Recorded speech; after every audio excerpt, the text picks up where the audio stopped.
Okay, we're on Error 7, Part 3 of the West in the Industrialization Study Guide. So question 22 is, why were Chinese immigrants discriminated against? And basically they're being discriminated against because most of the Chinese immigrants who are actually coming in are what we would call unskilled laborers. And they don't speak English, and they stick out. You know, they're not Anglo-Saxon descent. They don't speak English. They're not following a Protestant faith. So they have a different culture, a different language, and people don't like them. And so what we're going to start to see is the Chinese Exclusion Act passed by our people who we would call nativists, people who believe that native-born, American-born people are better than immigrants. So you see nativists with like the Know Nothing Party, and so what they're going to get is this Chinese Exclusion Act passed, and it's banning Chinese immigrants to this nation. And it really does it till 1965. And in the 60s, we're seeing the civil rights movement, and we're going to see the end of any discriminatory law based on race. And as time goes on, more things will happen, and we'll see the ending of like government okaying discrimination. So here's, a political cartoon, and here's the Chinese immigrant not being allowed to come into the United States. And you can see, like, here are common fears that people had. They're unjustified, and they're acting on it, and that is discrimination. So question 23 is, what did nativists want and why? So our nativists want very, very strict immigration laws. Basically, they want to ban some immigrants from coming into the country, particularly ones that weren't white, weren't Protestant, and didn't speak English. So basically anybody who wasn't like them, they don't want in the country. And they're actually going to be successful in getting the Chinese Exclusion Act passed. So they believe people who are born here on U.S. soil, who just happen to be lucky, I guess, and were born on the right dirt, they were better or superior to those who were not. So nativists are going to get that Chinese Exclusion Act passed. They pop up a lot in history. So you just know this term because we're going to see them again in World War I and World War II times. So you do see nativists popping up. Anytime people are afraid, these kind of groups are going to gain popularity. Question 24 is, why did immigrants go to the cities? So immigrants are going to the cities because there's jobs. You don't go to the South because the South really, post-World War or post-Civil War, they have sharecropping and tenant farming. And this is really going to be the South for a really long time. I mean, even after World War I and World War II, you still see sharecropping and tenant farming in the South. Eventually, factories will move to the South, but the South just does not have too many job opportunities. So you wouldn't go there. And also they don't go to the South because it is very much discriminatory against them. So the workplace is really in the factories, and that is where immigrants are going to go. There's housing there, and there's also other immigrants there who are just like you. So you get like Little Italy in New York, and we call them ghettos. Ghettos are just ethnic neighborhoods. So you're going to have Little Italy, you're going to have Chinatown, you're going to have Hell's Kitchen for Irish immigrants. You're going to have immigrants kind of settling together because there's safety in number, but there's also familiarity. You're coming here from a different country. You might not speak the language. You're going to learn it from other people who are also learning the language. You get to share your culture, their culture all together. It's just nice to be around people who get you and who don't make fun of you, as that was happening. So question 25 is, what was groundbreaking about the Pendleton Act? Basically what the Pendleton Act does is it ends the spoil system.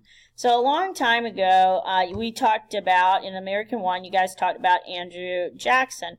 And Jackson was a believer in the spoil system. He believed to the victor goes the spoil. So whoever won the election gets to fill the government jobs with people who were campaign supporters. And the Pendleton Act is a civil service reform. If you get a job in the government, you actually have to be qualified for it. So it kind of introduced like civil service exams. Like in order to work for the United States Postal Service, you actually have to take a test. And when you take the test, you have to score a certain point, and then you can work for the U.S. government. Same thing in the military. You have to take the ASVAB if you want to enlist in the United States military. and you have to score a certain point to earn certain positions or a job in the United States military. So now we are going to hold government workers accountable. And really this is because of an assassination of the president. A guy didn't get a job he wanted, and he kills McKinley. Okay. The next one is 26.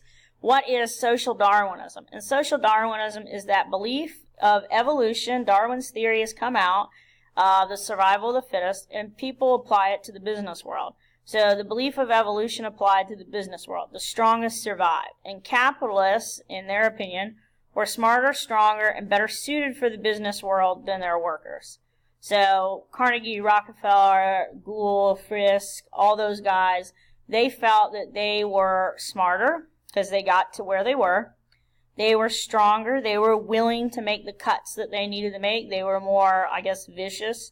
And so therefore they were suited to the business world better than their workers. And this is the gold standard versus the silver standard. And it's a gladiatorial, competition. And so this is kind of social Darwinism. The gold standard is survival of the fittest. It's what's winning. And poor Silver, he didn't look very happy there. Question 27 is, what is the social gospel? And it's kind of like the social gospel or the gospel of wealth. They're kind of interchangeable, but basically it says that wealthy industrialists, the captains of industry, those robber barons, anyone who has extra should give back to those in need. So Carnegie is going to really kind of formalize this in his gospel of wealth. So when he actually does retire, he sells his company. What's going to end up happening is, with his money, he is actually going to give away a lot of it.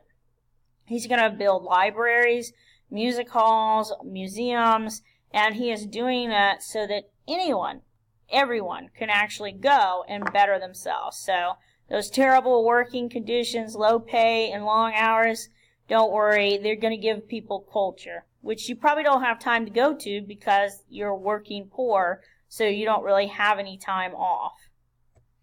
Question 28 is, why were political machines tolerated? Political machines are run by bosses. Bosses aren't necessarily politicians. It's just this guy who pretty much controls the city government. When you're an immigrant and you come to New York, a guy would approach you, and he would work for the boss. He'd be like, look, you don't have a job, you don't have a place to stay, no sweat, man, I'll help you out. I'll get you a job, I'll get you a place to stay.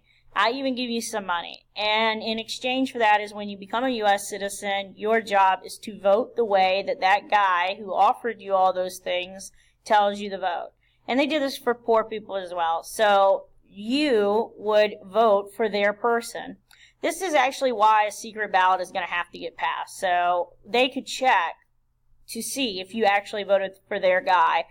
So if you didn't vote their way, that job, that money, your place, it's all gone. And why they're tolerated is they give people what the city government's failing to do. They give you police officers. They give you firefighters. Trash pickup. Basic sanitation stuff is the stuff that city bosses are going to do. So Boss Tweed, Tammany Hall, the reason why that guy is tolerated, even though he's extremely corrupt, is because he provides things that the government is not doing. He provides a firefighter team. Well, you want that back then because it just takes one bad, cigarette or one bad kerosene lamp and the whole town is up. He provides for police officers. Well, that's safety. And you certainly need trash pickup when you're talking about the amount of people that they are having in these tenements in these cities. So basically, they do what the local government is failing to do. Question 29, J.P. Morgan is known as the financial industry like capitalists. And when you look at him, he does come from a kind of well-to-do family, but he does pretty much take over Wall Street, and he, as time goes on, he just takes over more and more, and he can control the stock. He'll eventually, the people will shake their finger at him. But J.P. Morgan pretty much controls the stock market. He is smart, he does invest in inventions and inventors and stuff. But he could make us have a really good year where we're all making money, or he could bankrupt the nation. And people question whether someone should have that much power. Question 30 is, how did inventions contribute to the Industrial Revolution? If you never had the Bessemer steel process, that process of making steel very sturdy and very cheap, you wouldn't have skyscrapers, so you wouldn't have Carnegie. There would be no need for Carnegie steel. And this is the Empire State Building. It was definitely built with steel. Okay? Without the invention of Drake's oil machine, his oil drill, you wouldn't have an oil industry, so you wouldn't have a Rockefeller. And think about everything that oil does. You have energy, you have cars, you have all this stuff. You wouldn't have that because he didn't invent this like steam-powered oil drill. Without the invention of the Singer sewing machine, you wouldn't have a cheap textile industry. And a lot of females are going to find work in the textile industry. And we'll look at one, the triangular shirtwaist factory, because we're going to look at a issue that happens at workplaces back then, okay? So I hope this helps you out, and good luck.